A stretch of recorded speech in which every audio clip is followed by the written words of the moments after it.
and the infinite does not fit into a box. So why do we use this language? For a holding place, so the mind can start somewhere. Whether you're Maimonidean or Kabbalistic, or you guided by the Psalms and Proverbs, Talmudic, start somewhere and don't say, I don't believe in this. Say, is this starting me on that ladder where if you are so inclined, you can experience the infinite? You have to start somewhere. So when a person says to me, I'm a cultural Jew, I had a bar mitzvah, I don't believe in God, I want to say to them, you're missing something by saying that, because it's not about believing in God, it's cultivating a language that allows us to experience the divine. So we're going to go now to the Shema, which you'll find on page 10, and we'll be using the High Holiday Melody.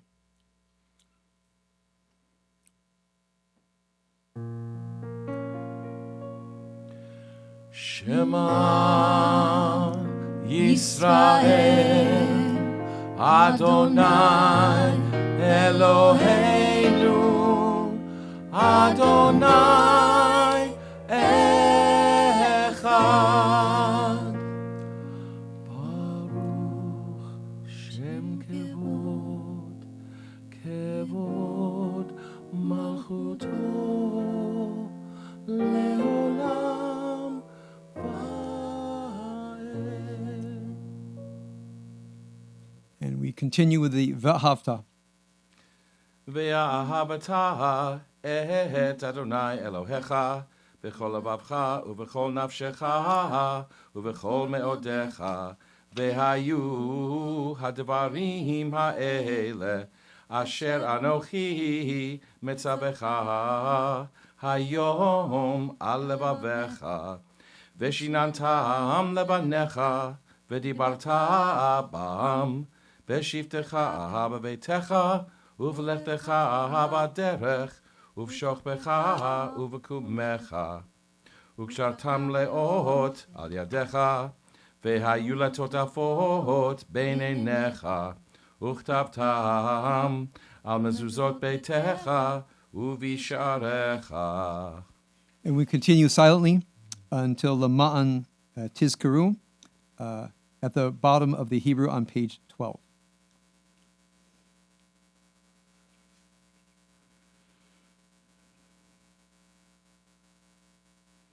למען תזכרו ועשיתם את כל מצוותיי והייתם קדושים לאלוהיכם אני אדוני אלוהיכם אשר הוצאתי אתכם מארץ מצרים להיות לכם לאלוהים אני אדוני אלוהיכם אדוני אלוהיכם אמת. The next set of prayers are the redemption prayers, reciting our memory of the divine redemption from Egypt. I gave a series of talks on creation, revelation, redemption. My conclusion was these terms ought at least a little bit to be seen ironically.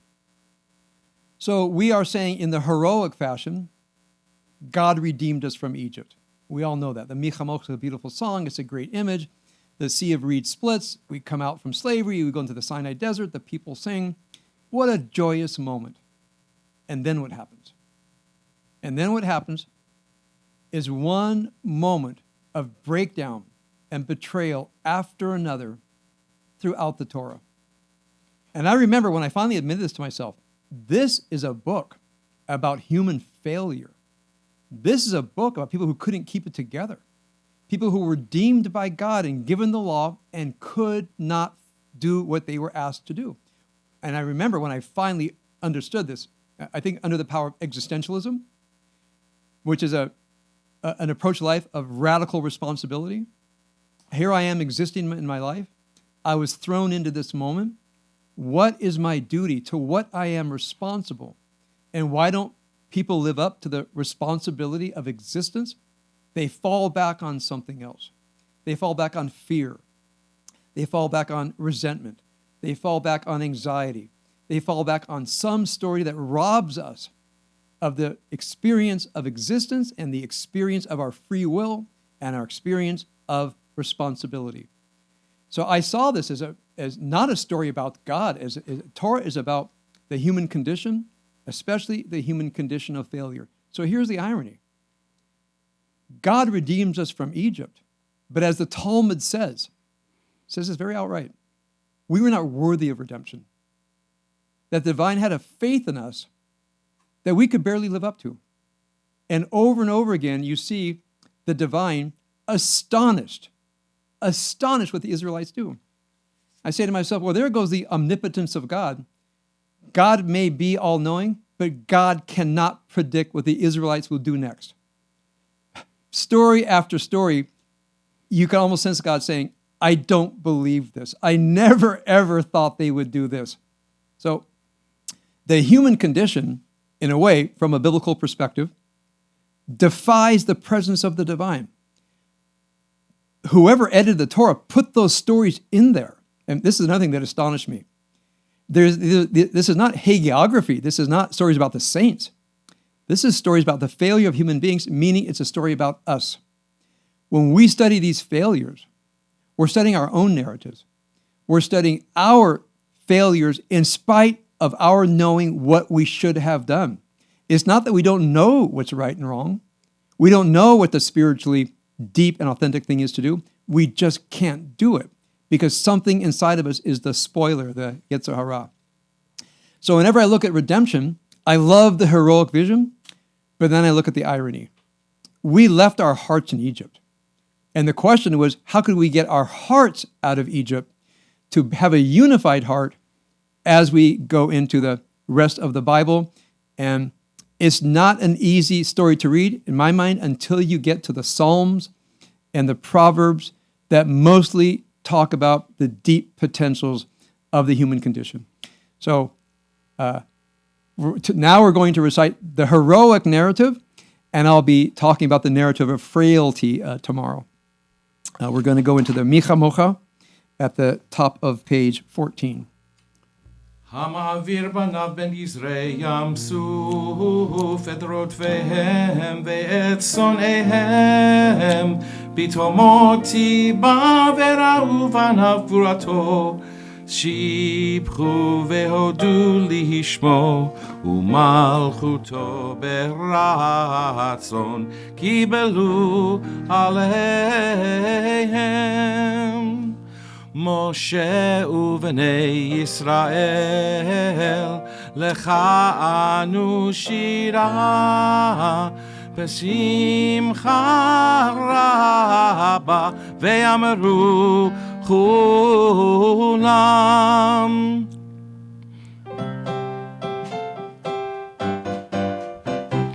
La la la la la la la la la la la la la la la la la la la Mi Khamokha bailim Adonai Mi Khamokha nehedar b'kodesh Mi Khamokha bailim Adonai Mi Khamokha nehedar b'kodesh Nora tehilot oseh pele Lai la la la la la la la la Malchutecha Ra'u banecha Bokei hayam Lifnei Moshe Ay ay ay Zeh'eliyanu ve'ameru Adonai imloch le'olam va'ed Alai la la la ya la la la la ya la la la ya la la la la la la la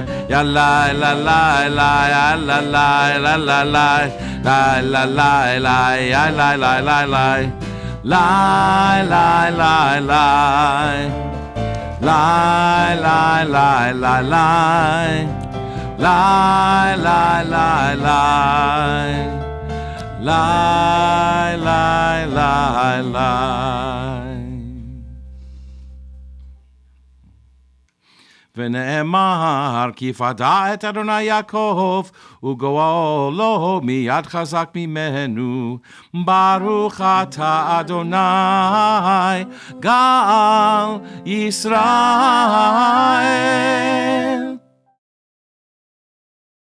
And our next prayer is a beautiful, beautiful poem about God lying us down into the evening night, time of rest, restoration, and renewal. Hashkivenu on bottom of 14.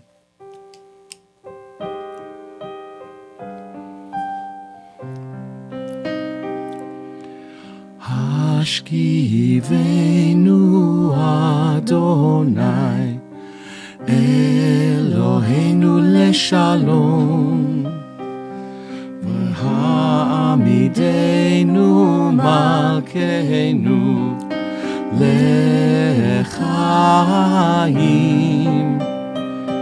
Ufrost aleinu suchat shlomecha v'takneinu be'etza tova milfanecha v'hoshienu leman shemecha v'hagen ba'adenu v'haser me'aleinu oyev דבר וחרב ורעב ויגון היי היי היי היי היי והסר שטן מלפנינו ומאחרינו ובצל כנפיך תסתירנו חיי איי איי איי איי איי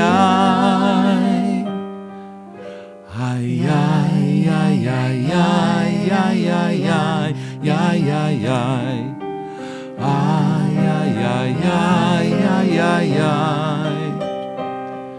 Ay, ay, ay, ay, ay, ay, ay, ay, ay, ay, ay.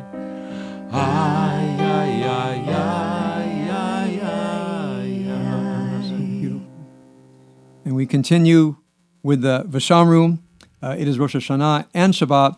So this is one of the few places in the Rosh Hashanah service where we do remind ourselves that it is Shabbat and Rosh Hashanah. Vashamru, bottom part of page 15.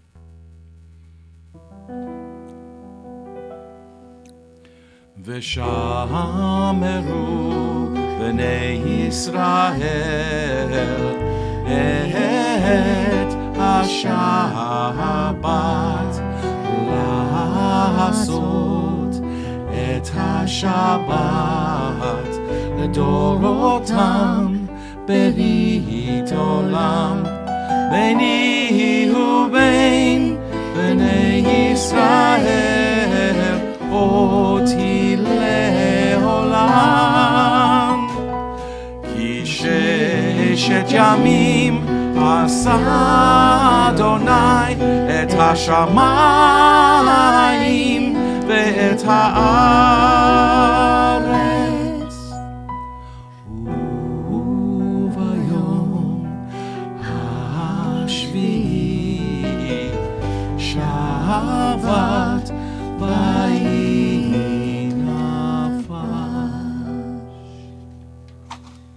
And we conclude the Shema and its escort of blessings with the Chatzi Kaddish on page 16.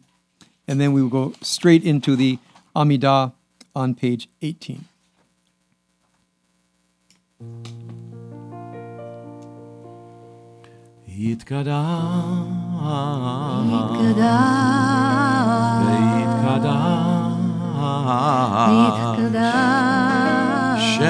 Shemei Rabba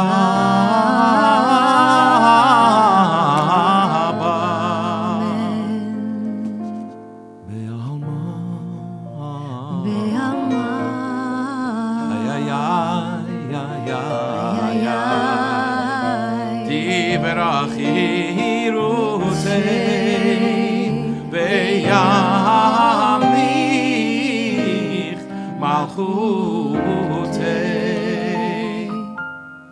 בחייכון וביומכון ובחיי דכל בית ישראל ישראל בגלה ובזמן קריב והימרו אמן. יהי שמי רבה מבורך לעולם ולעולמי עמיה. יהי שמי רבה מבורך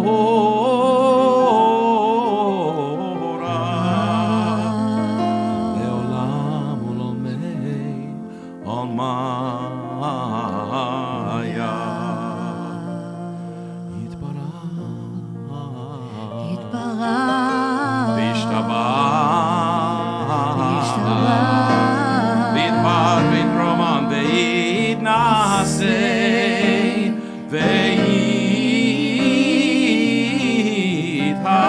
ויתהדר ויתעלה ויתהלל שמי דקודשה בריחו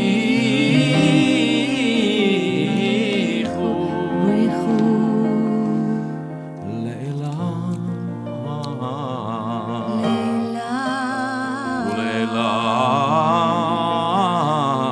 ולעילם בין כל ברכתה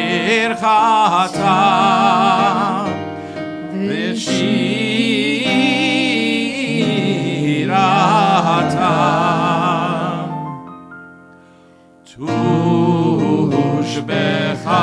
תושבחתה ונחמתה איי איי איי איי איי איי איי דמירן בעמה והימרו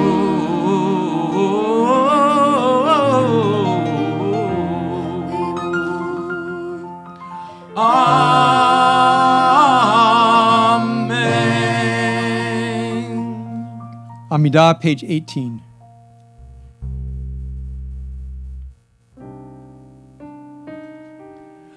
Adonai,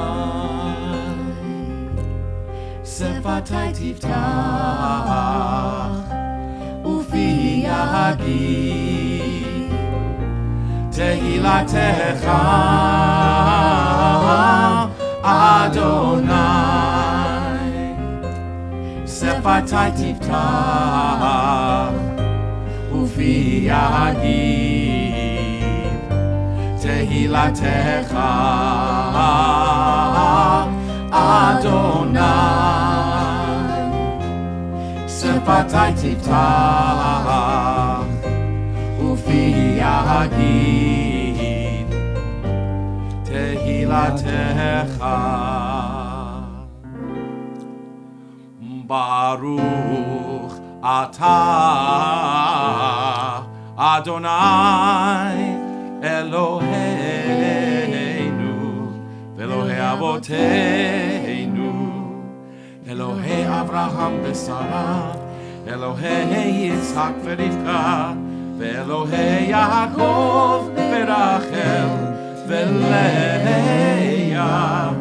האל הגדול, הגיבור והנורא, אל עליון. גומל חסדים טובים וקונה הכל, וזוכר חסדי אבות, ומביא גואל לבני בניהם, למען שמו באהבה.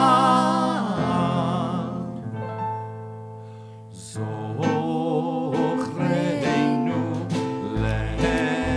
לחיים, מלך מלך חפץ בחיים. זוכרנו לחיים,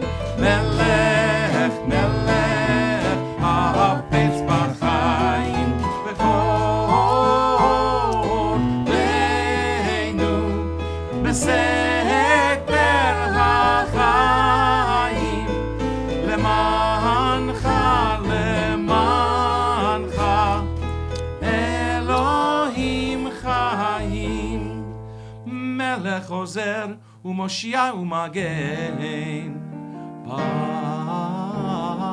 ברוך אתה אדוני ברוך שמו מגן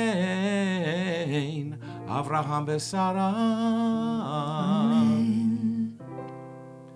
אתה גיבור לעולם אדוני, מחיי מתים אתה רב להושיע, מכלכל חיים בחסד, מחיי מתים ברחמים רבים, סומך נופלים ורופא חולים, ומתיר אסורים, ומקיים אמונתו לשני עפר.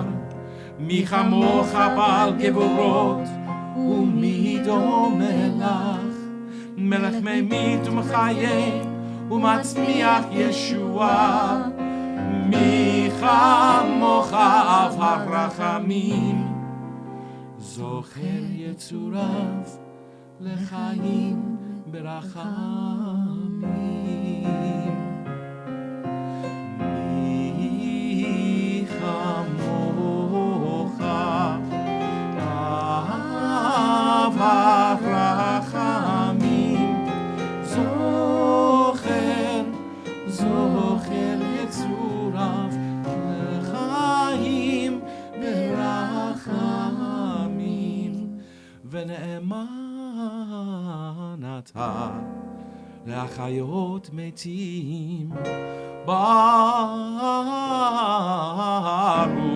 אתה אדוני מחיי המתים.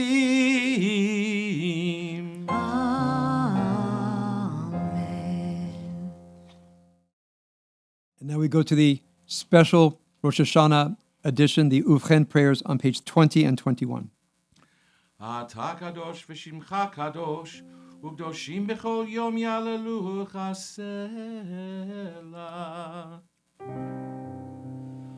ובכן תן פחדך, אדוני אלוהינו, על כל מעשיך ואימתך,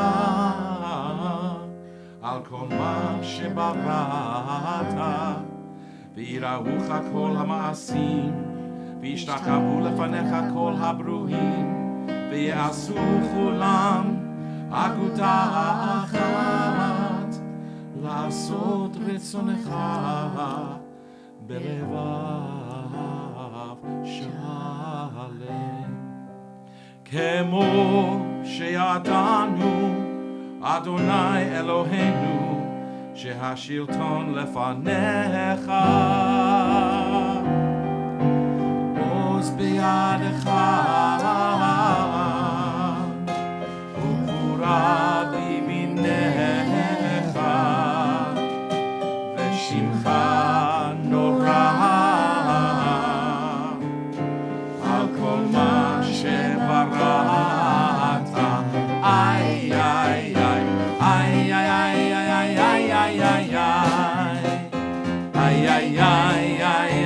איי איי איי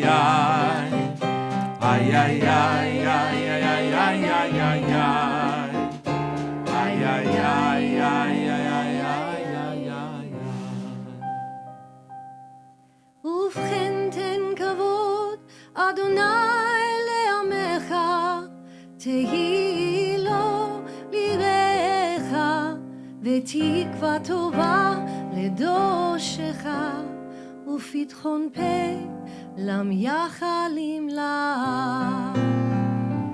שמחה ליציך וששון לעירך, וצמיחת קרן לדוד עבדך, ועריכת נר לבן ישי משיחך, במהרה בימינו. ובכן צדיקים יראו וישמחו, וישרים יעלוזו, וחסידים ברינה יגילו, ועולתה תקפוץ פיה. וכל הרישה כולה כעשן תכלה, כי תעביר ממשלת זדון מן הארץ.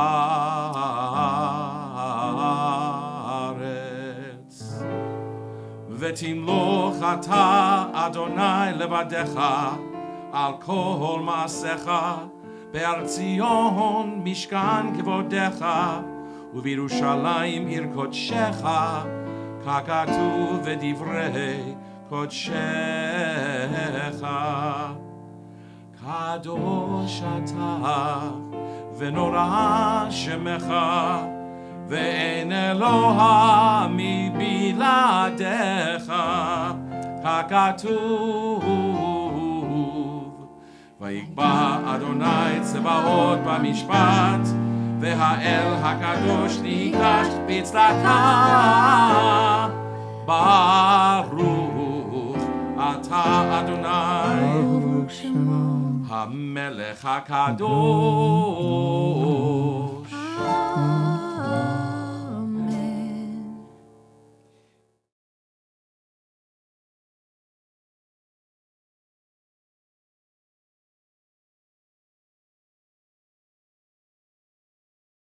And we continue with Shalom Rav on page 26.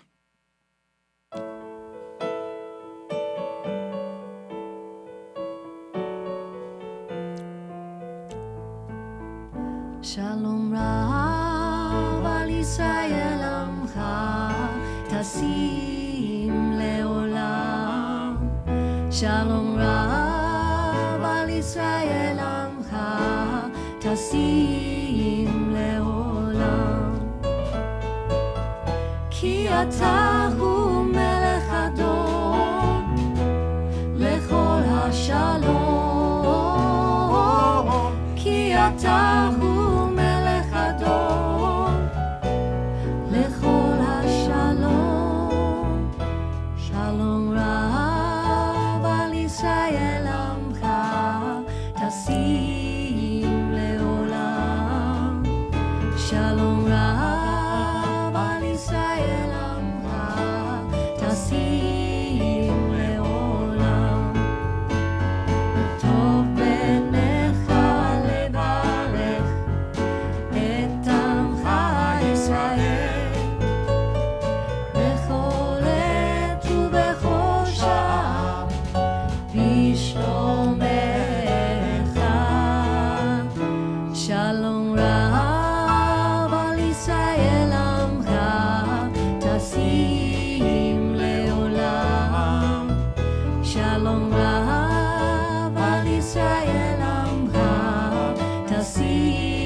Oseh Shalom on page 27.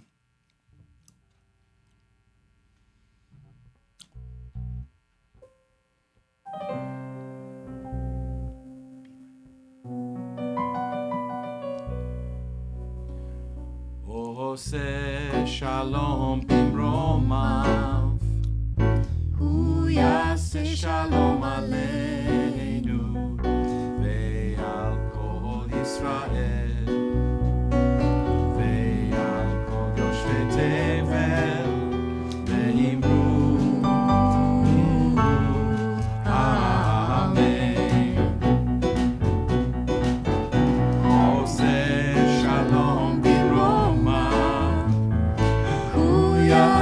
Shalom Aleinu ve'al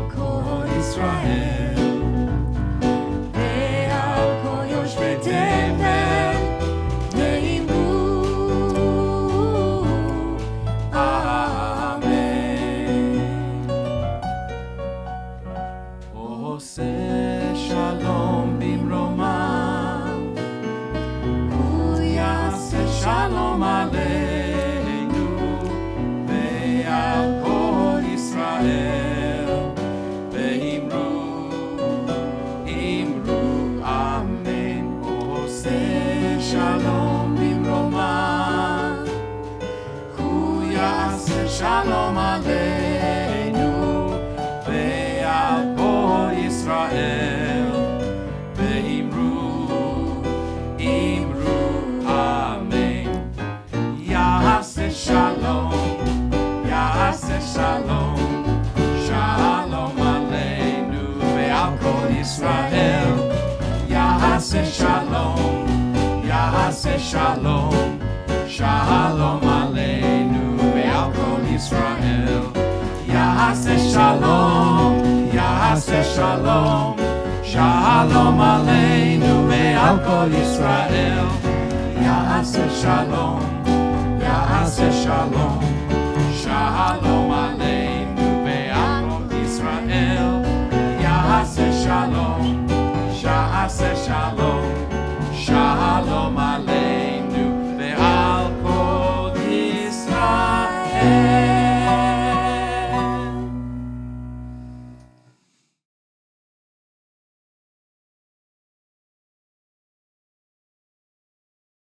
But now we come to the Kiddish for Rosh Hashanah on page 50, the sanctification of the day over wine. ברוך אתה אדוני אלוהינו מלך העולם אשר בחר בנו מכל עם ורוממנו מכל לשון וקידשנו במצוותיו ותיתן לנו אדוני אלוהינו באהבה את יום השבת ויום הזיכרון הזה יום זיכרון תרועה באהבה מקרא קודש זכר ליציאת מצרים כי בנו בחרת ואותנו קידשת מכל העמים ודברך אמת וקיים לעד ברוך אתה אדוני מלך על כל הארץ מקדש השבת בישראל ויום הזיכרון.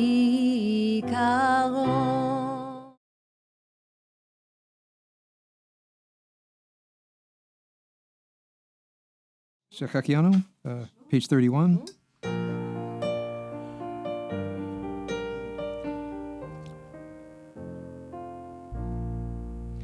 Baruch atah Adonai Eloheinu melech haolam Shehecheyanu v'kimanu v'higiyanu b'zman hazeh.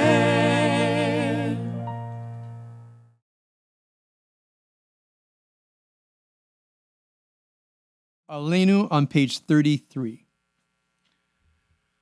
Alenu לשבח לאדון הכל, לתת גדולה ליוצר בראשית, שלא עשנו כגויי הארצות, ולא שמנו כמשפחות האדמה, שלא שם חלקנו כהם, וגורלנו ככל המונם, ואנחנו קוראים ומשתחווים ומודים לפני מלך מלכי המלכים הקדוש ברוך הוא. ונאמר והיה אדוני למלך על כל הארץ ביום ההוא יהיה אדוני אחד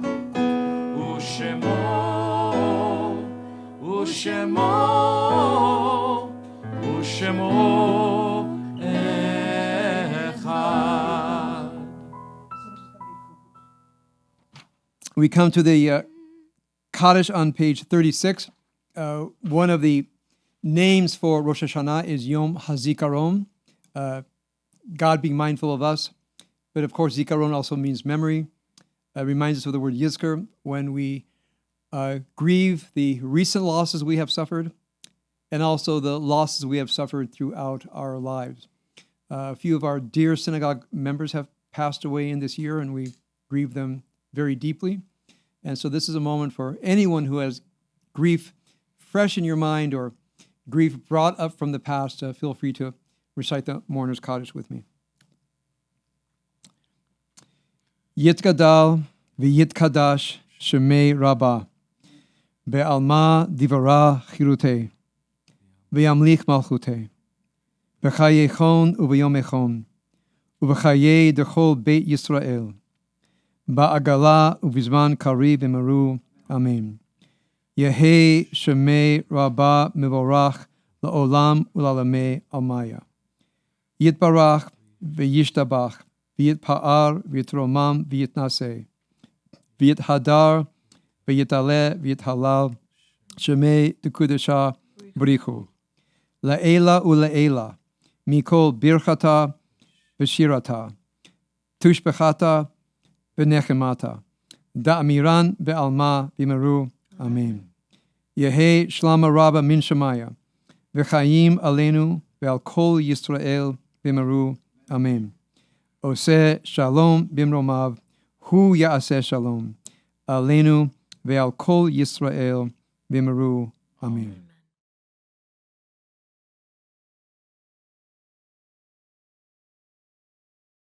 A few words with you.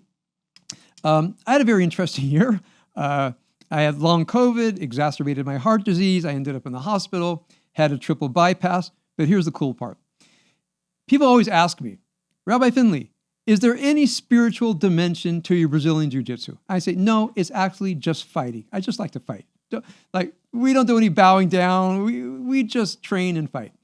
Except when I woke up with my arms restrained and intubated. One of my deepest fears. And I woke up and I did not expect, I didn't even think about it, that I would be restrained and intubated. And I started to panic a little bit.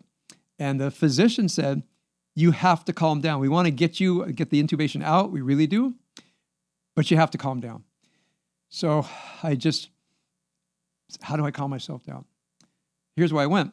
At my jiu-jitsu studio, I've been doing jiu-jitsu for 23 years now. I'm a second degree black belt. And one of the other black belts is a guy named Big Steve, because he's big.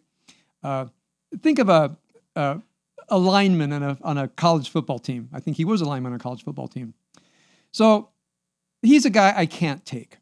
So sometimes he gets on top of me, like I'm on my side, and he's over me, and he's reaching for my collar, and he's trying to get a tap. I can't move. He's on my back. He's on my hips. My legs are tangled up. My arms are compressed. He's reaching for my collar. And I say to myself, I just got to last for the 5 minutes.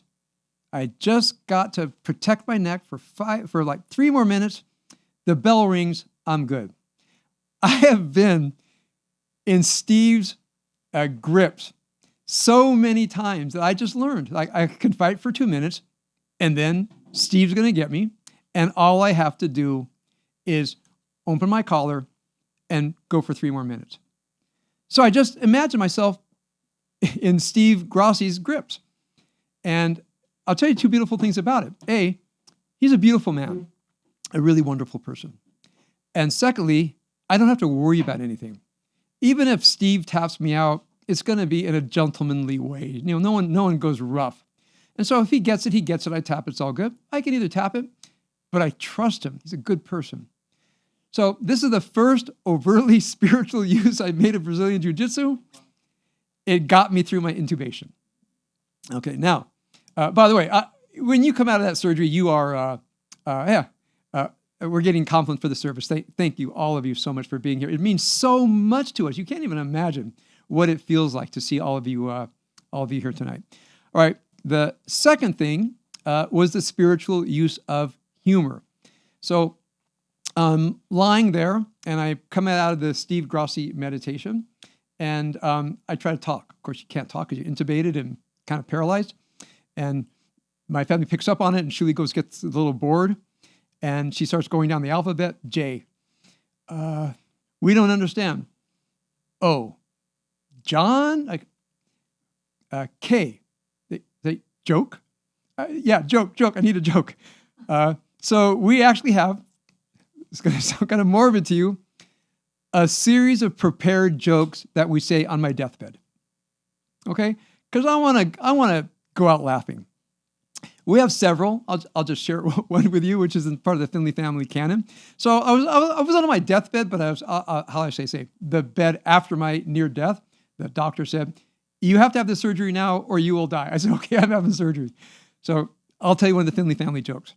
So a man is actually on his deathbed, and his son is next to him, and he says to his son, I want the last taste in my mouth to be your mother's kugel. I can smell it. Would you go to the kitchen and please bring me a bit of your mother's kugel? Goes to the kitchen, comes back and says, Dad, Mom says it's for after the funeral. Okay? Okay. We have about 5 of those. And I say, remember, when I'm on my deathbed, these are the jokes. So, okay, you're not on your deathbed, but it was a near death. So that was part of it. And the third thing that happened is, maybe I'll really remember this. We had a fabulous team. I cannot praise my surgeon, the staff, the intensive care, critical care over at Cedars-Sinai. And we this one person who was just in charge of getting me out of the intubation, getting the pipes out of me, so forth. But I have the zipper, and I was all connected to machines and everything. And they said, we want to get you off as soon as possible. So she's going to go in and get this out. She says, okay, now you need to be super calm. I want to get it out. And I was able to write music. She says, you want music? I said, yes. She goes, you want your phone? Yes. I'm able to, I'm not restrained anymore. So I had calmed down enough. I picked the music, and I have this playlist of new age spa music and, like beach sounds, redwood at night. So I put it on, and the whole room tunes in. And she goes in, and I just remember her face, and she gets it all. And she says, that was the most spiritual, whatever the word is for getting the tube out, extubation. I'm just making that word up. She said, that was the most spiritual extubation I've ever had in my life. And so thanks to the Finley family. I'll say one other thing. When I was in I need jokes. So we told the jokes, and I still needed some more jokes. So they got the board over, and they said, okay, so D, A, V, E. My daughter says, Dad, we're not playing Dave Chappelle. I said, yes, we're playing Dave Chappelle. She says, I don't think everybody here is going to like Dave Chappelle. I need Dave Chappelle. So we played the Dave Chappelle stand-up. There was so much laughter in that room, I got to tell you. So spiritual use of jujitsu, spiritual use of new age music, spiritual use of humor, all got me through the intensive care at wonderful Cedars-Sinai, as well as Meirav, who's with me every second of the time, our daughters who flew in from Israel, and outpouring of well-wishing from many of you. So thank you to all of you. Just want to mention a few things tonight on the High Holidays theme. One issue that I've been pushing during this time, something very difficult, is to bring up regret and remorse. 2 kinds of regret. One is something like this. I really regret that happened to me. It's not that we did anything, but sometimes things happen in life that just wound us terribly. And it rocks our sense of self. We have grief of those whom we love. We have grief of an alternative future. Our bodies turn against us. So many things that we say to ourselves, I'm living with loss. And our souls are traumatized. I've said to more than one synagogue member who called me, and I said to them, listen, you're traumatized. You have to take this seriously. They say, oh, well, I'm not a Vietnam vet. I'm not traumatized. I said, you've been traumatized. Your soul is in such pain. So we have to take that seriously. So part of that third part of the High Holidays that I take on, the practice of depth, part of that is to know the pain of your soul. The word regret isn't the right word, but just experience the sorrow and grief in your life and take it seriously. And then we have to do the spiritual work of inner healing as much as we can. And I think we can only move a little bit forward each year, but we have to do it. You cannot leave your soul stranded in pain and trauma. The next thing is actual regret for things in the past. We sometimes don't want to conjure up moments when we've failed other people, we've failed ourselves, we haven't lived up to our standards. But one of the things that we agree on Rosh Hashanah, this is the time for memory. If you do it no other day of the year, this is the day. It doesn't feel good. It feels bad. But we're courageous. We're made out of tough stuff. You can stand feeling regret. You can stand feeling bad about yourself for a moment, but only for this purpose. It begins the process of transformation because you have to look back and say to yourself, who was that person that did that? Who was that person? And when you get to the moment where what you remember is a person alien to you now, you would have never said that now. You would have never done that now. That's just not who you are. That is the power of regret as part of our rebirth and our transformation. And the other really important word is remorse over guilt. I have many people who say to me, they feel guilt about something. Sometimes they didn't love someone else well enough. Sometimes their kids went down a tough path and they feel that somehow they're responsible. And people say, I feel so guilty, and you can feel the weight on their souls. So right out of our tradition, I say instead of asham, which is this overwhelming sense of guilt, we move to harata, which means remorse. I say, don't talk about guilt. What exactly did you do or not do? Exactly. They say, I don't know, there's so many things. I said, pick one. Pick one thing that you wish you would have done or would not have done for which you feel guilt. It's an amazing process because instead of the overwhelming feeling that just depresses you and brings despair, you actually think what happened, and then there's a process of working through remorse that can relieve us of guilt, despair, self-loathing, all those kinds of things that we have to be lifted out of. So one of the reasons we go through this work on Rosh Hashanah is so that we can go down and visit those stranded parts of ourselves, bring healing to them as we propel ourselves into the future. I want to say just a little bit more about the journey. Today is Yom Hadin, the Day of Judgment. I've described what that work is. And here's what the liturgy says. Rosh Hashanah Yikatevum. We will read the Unatan Tokef tomorrow. It's the Day of Judgment. The divine looks at us, looks in the Sefer Zichronot, the book of memory, and everything that we've said and done that's not within the moral and spiritual framework, it's right there recorded. You can't deny it. You can't avoid it. And it says our signatures are on every page. It's a dreadful image. The liturgy tonight, the Uvchen, was very joyous and very hopeful. The Unatan Tokef tomorrow is painful to read. Because just imagine, even if you don't believe in God, just imagine for a moment, everything is written. Every thought, every feeling, every emotion, everything you said, everything you've done is written down. And you don't want to face it, but it's there. I had a counseling experience some years ago where people were really at it with each other. And where one person said, well, like this text I got. And I don't usually like people reading text to me because it's so awful. I said, go ahead. The person began to read the text to the other person. The other person said, okay, could you please stop? And I said, you know what, actually, don't stop. I want to hear the whole thing. And I watched the person who sent the text beginning to shrivel. Body begin to collapse. The person said, you need to stop. This is too painful. I said, I don't think it's painful enough. Because I've been counseling these people for many years, off and on. And I said to both of them, today is the day. You need to stop this toxicity, the way you talk to each other, the way you text each other. Do you want to actually leave this world with that's the memory? They said, no, we don't. I said, then pick a day. You can be today, it can be another day.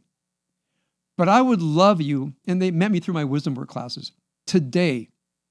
Stop with the criticizing, complaining, and condemning, and the defensiveness, and the rituals round and round. And I said, you don't have to do it. You don't have to do it. And the person said, well, I don't know how to stop. Okay? You all know how to stop. I'm going to tell you why. I'm going to tell you again the Mr. Washington story. Here's the Mr. Washington story. I've lost gallery view for who's ever back there. The Mr. Washington story is I went down to Millikan Middle School to pick our daughters up. I don't know what's going on with the screen. Okay. And I was standing under a tree, and I saw a man in his car. The windows were down, and he's berating his his middle school age son. Awful. And I thought to myself, do I go over there? Because, you try to intervene on somebody, that can go very bad. And I was deliberating. Suddenly I saw a very popular administrator. I'll just call him Mr. Washington. He comes out, knocks on the window. The dad rolls down the window, and he says, I just want to tell you what a fabulous son you have there. And the driver says, thank you so much, Mr. Washington. Great to see you. Yeah, he's a great young man. Rah, rah for the boy. Rolls the window up. Mr. Washington walks away, and he goes right back at it. And I said to myself, of course you can stop if you're incentivized. Why did he stop? Because the public saw him. And the minute the public went away, he felt permitted to destroy his son.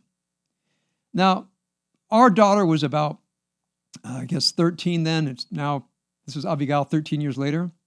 I try to imagine that boy's home, growing up with that. Now, that kid's walking around. He became 20, he became 30. Maybe you met him. I'm looking at you, Mel. Maybe he was one in a class for years. We don't know what's going on with people. But just try to imagine that the ruination of that boy's soul. So I play this out in 3 ways.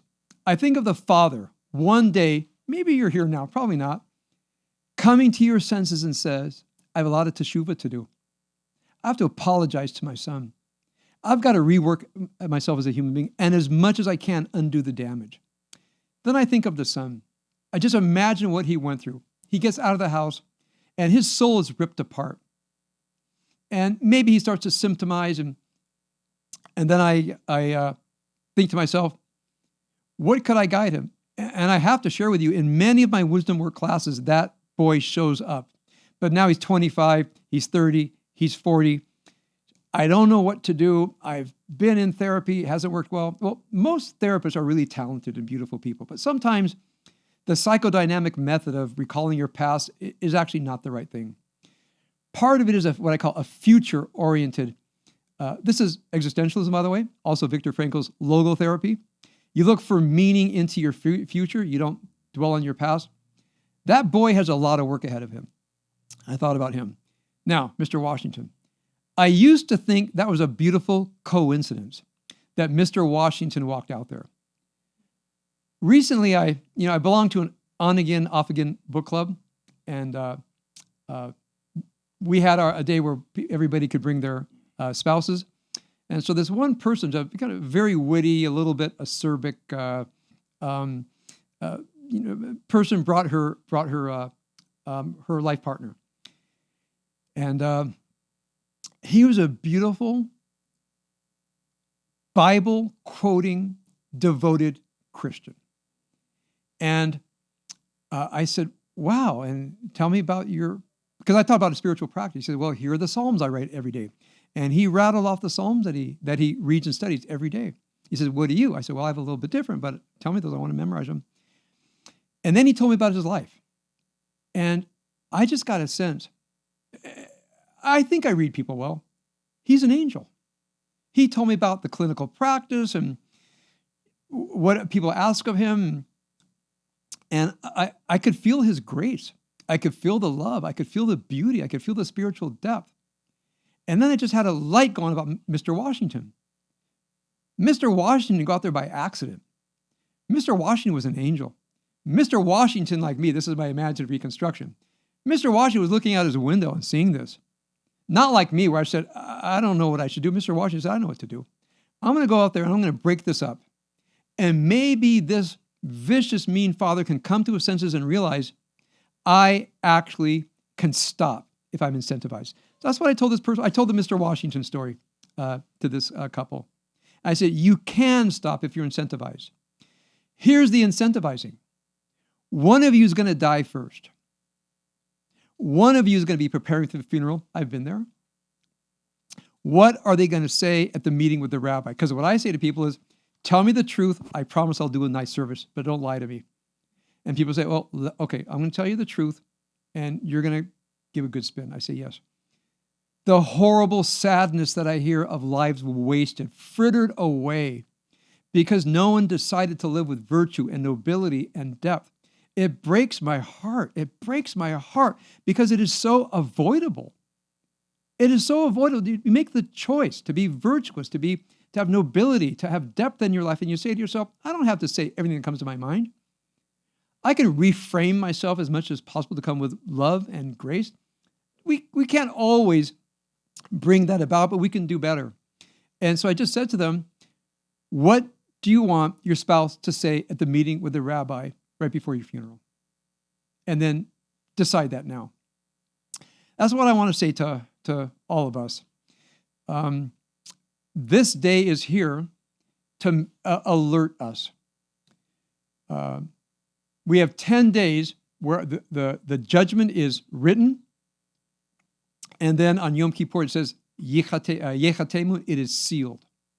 The judge ushers the verdict and says, you have 10 days to appeal. Now try to imagine your judgment has been given because everything is written down. Everything is recorded. And you say, I want to make an appeal. And the divine says, okay, you got 10 days. And you do this work with such depth, such intentionality, such sincerity, such focus, that you start to feel things change inside. You go to Yom Kippur, you go through the confessional, and we read 1, 2, 3, that's not me, and then the one zings you, the one hits your heart, you say, that is I. That's what I do. And you go through these confessionals, you're not hiding, you're not avoiding, and something incredible happens about 2 o'clock in the afternoon on Yom Kippur, where you say, I've confronted it. I'm exercising it. I don't have to be this way. And Yom Kippur ends, and most of us have been there, with a sense of glow, a sense of radiance, that the transformation, even just a little bit, has happened. And then I imagine the divine saying, appeal granted. Remember at the end of the Unatan Tokef, I'll talk about this more tomorrow, it says tefillah, teshuva, tefillah, tzedakah.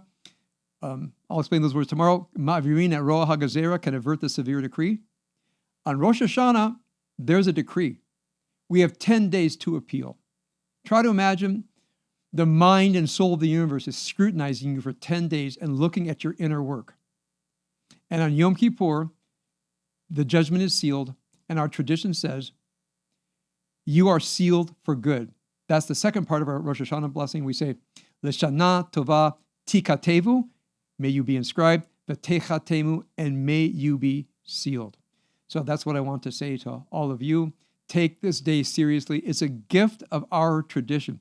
It's a gift of our ancestors who wrote these prayers and wrote these poems and preserved it generation after generation, sometimes with great hardship, passing to the next generation and the next generation and the next generation. And here we are. It's been given to us. Let's make use of it. Let's honor those who preserved it and brought us down today. May you all be inscribed and sealed for a life of goodness.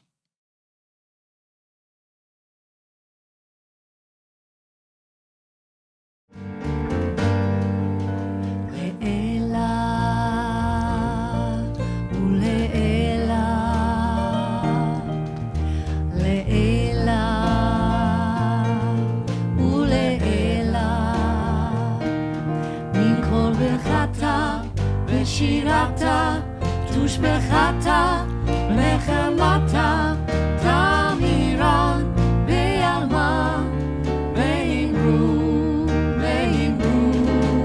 אמן.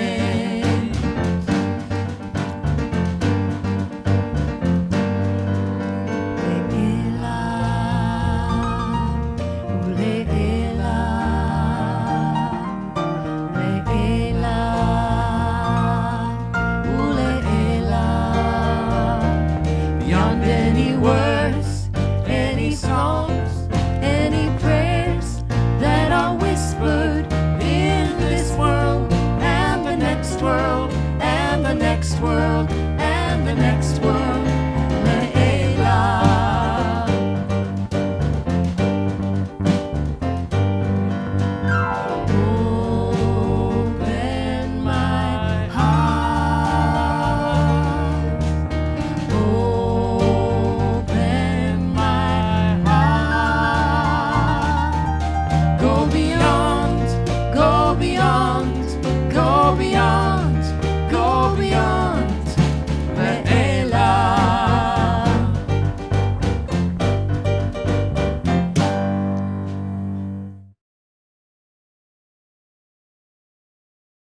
I'd like to recite the traditional Birkat Kohanim.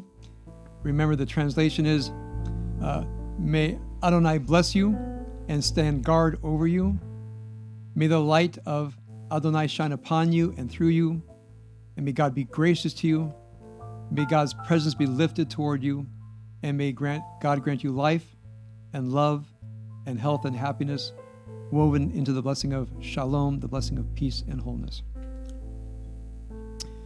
Yivarechacha Adonai v'yishmerecha.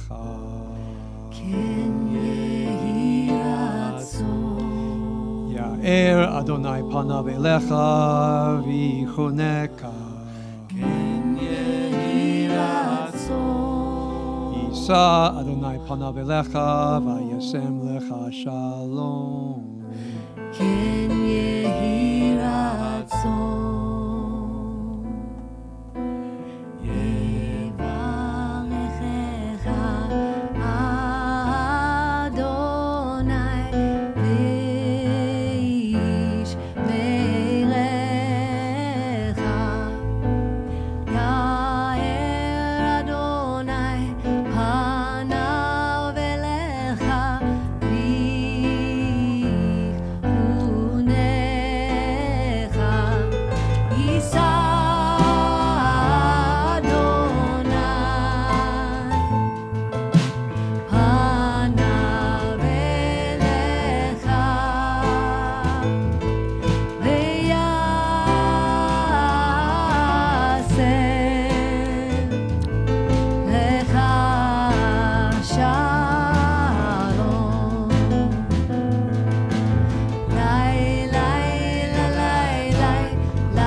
Just exquisite.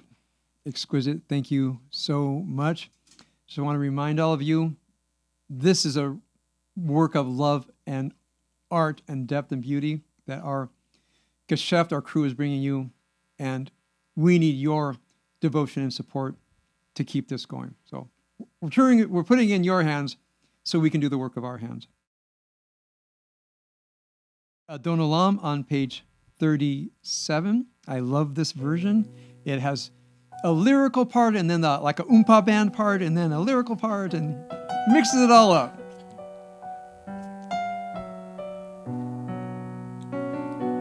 Adon Olam asher malach b'terem kol yetzir nivra